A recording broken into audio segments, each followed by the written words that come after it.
Хочу вам показать партийку Генри Гроба. Это швейцарский шахматист, который жил в Швейцарии. Швейцарский мастер, который играл дебют Гроба. Его фамилию назвали так дебют, который начинается с G2, G4. Обычно D7, D5, слон G2. Если белый, черный берет пешку G4, то очень интересно ход C4 с последующим ферзь B3. И светится диагональ H1, A8 для белопольного слона. И здесь очень острая позиция получается. Но считается примерно, что как бы равная борьба.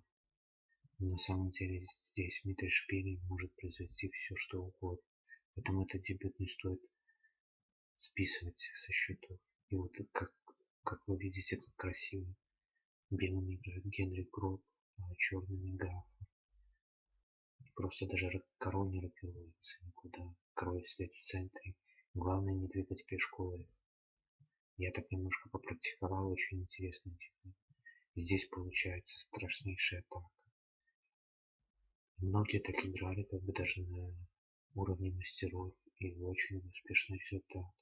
Поэтому этот дебют не стоит как бы списывать еще со счетов, я считаю.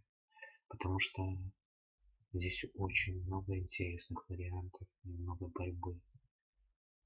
И дело в том, что соперник может просто не ожидать этого дебюта. И ему надо будет находить варианты за шахматной доской.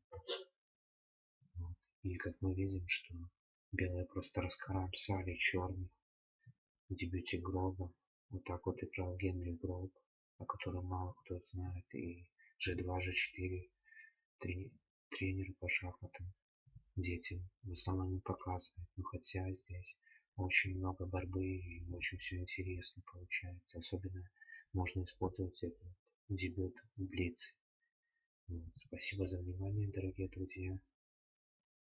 Думаю, что вас заинтересовало мое видео. До свидания.